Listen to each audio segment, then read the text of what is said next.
name's Cody, and I've been streaming the UFC games for about 3 years now.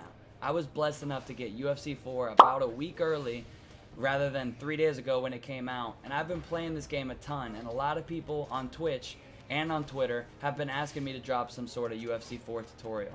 So that's what this is right here. Wanted to give you episode 1 of the UFC 4 training camp, and episode 1 is going to be all about submissions, attacking and defending them, so let's get right into it. Now the submissions in UFC 4 are broken down into 2 categories, choke submissions and joint submissions. Both different types have their own mini game and their own HUD that comes up when you attempt them. So if you want to attempt a submission, you're going to want to hold LT or L2 on PS4, and that's going to bring up your options for the different submissions that your fighter has. Obviously that's going to vary depending on what position you're in and what fighter you're using. Now, since I'm in Tony Ferguson's guard, I'm going to have 4 different types of submissions: armbar, triangle, guillotine, omoplata. So if I want to go for a triangle right now, I'm going to hold LT and right on the analog. That's going to bring me into this choke submission minigame. And what I'm going to do, see right off the bat, he has a defender strike. He pressed Y first, so he gets to hit that. See how that brought his bar up? Whether you're on offense or defense, you need to hit that. Oh, now I have a chain. I hit it first, so I get to chain into a new submission. Now I got to follow him around. He's not going to sit there and stay still. He's going to move. You got to follow him. If he gets away, if his blue fills up before my red, then he escapes. But I'm going to catch him, tap, tap. Now it's basically the same thing with a joint submission, just the mini game is a little bit different. So if I want to lock in an arm bar, which is going to be a joint submission, I'm going to hold LT and down. It's going to put me into this different mini game. Now these use the left and right triggers, and you got to go soft. See, he's going to go around, and I got to stay right on him. I got to stay right on him. Watch out for the button prompts. Oh, I'm on him. I'm staying on him. He's going to let go a little. He's going to go around. Oh, if he presses slam. Oh, he got slammed first, so he slammed me. Boom. That's going to hurt my health. And it does some decent damage. You got to be careful with those. Always press the button prompt. Now it's going to be the other way around. When my opponent goes for a submission, let's say he goes for a Kimura, which is going to be a joint submission. Now I need to balance. The best way to do this is to be rocking the boat left and right. He's not going to sit there. I'm using 2 remotes right now. He's going to follow me. Oh, I pressed the chain first, so he doesn't get to chain it. You want to rock the boat nice and soft, left and right.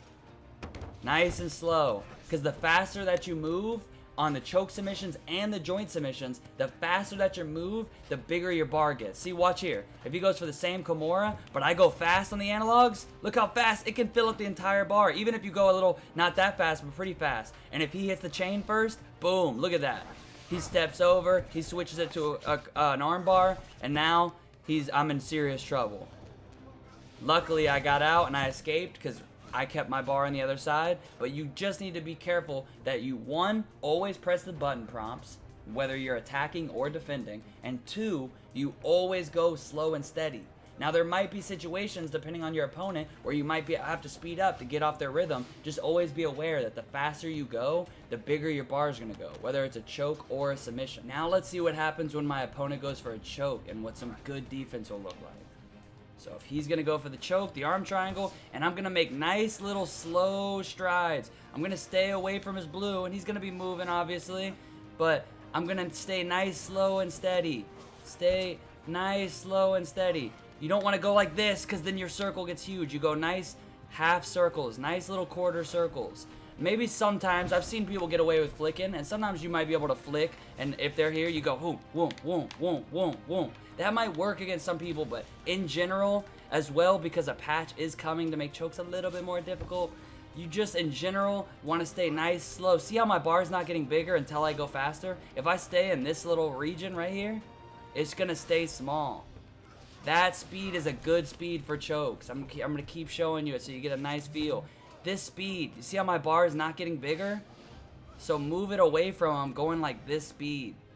I have not been getting choked in these submissions online since I started being more patient. If you rush, you're going to get submitted, whether it's a joint or a choke. With the joints, yeah, you want to rock the boat a little bit more. Left and right, and then when they get onto your repetition, you stay on the left for a second. You stay on the right for a second. But as far as these chokes, man, you just got to be unpredictable. You just got to be semicircles, little quarter circles. Just keep switching it up. Stay off rhythm. Don't do the same exact rhythm the whole time, because near the end, they're going to start catching up when they figure you out. Now that we've talked about a little bit of the offense and defense basics for submissions, let's talk about a little something that some people might not know yet. So let's say my opponent goes for a guillotine, and I'm escaping, I'm doing a pretty good job of escaping. Let's not escape too fast so we can get him into that, because most times it's not going to be too fast. You know, he's gonna do a decent job to keep me in there for a little bit.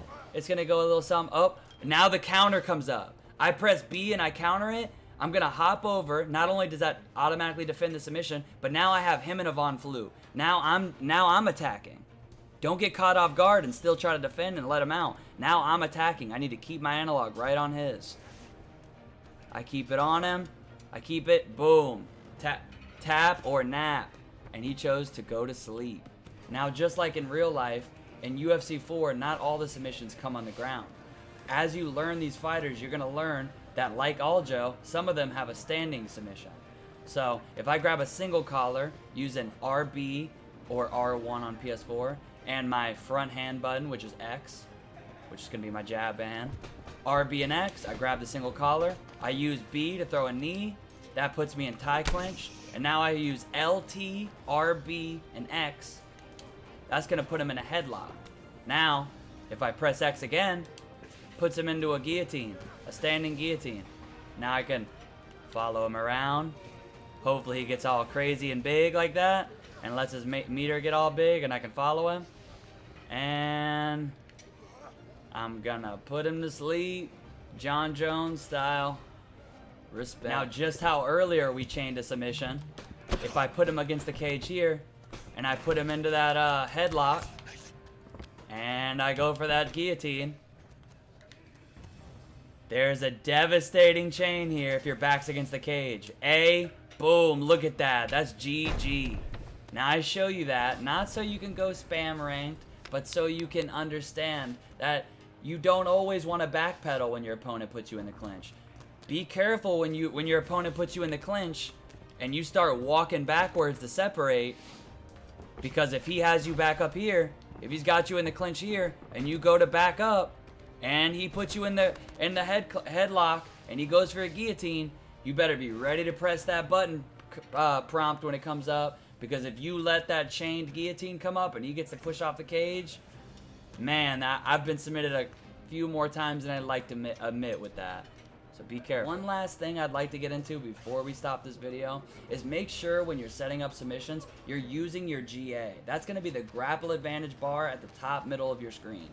Notice how as I land strikes, as I fake a strike and he bites, I grab Grapple Advantage, which is going to make my transitions and everything go faster, and that includes my submission attempts. So if I get a little Grapple Advantage and then I attempt an arm triangle, it comes up way faster than if I just attempt it out of nowhere. If I just go right to it, the submission attempts come out much slower than if I have a little GA.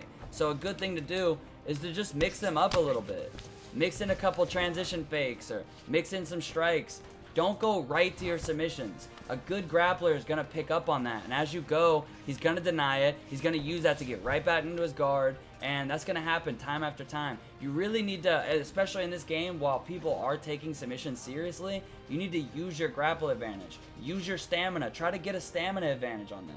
If you can get a stamina advantage and get a little GA, that submission attempt's going to come out almost impossible to deny. If you have a stamina and GA advantage, it's almost impossible to deny a well-placed submission attempt. Now, if you're spamming arm triangles every time you get the half guard, then yeah, it's gonna get denied.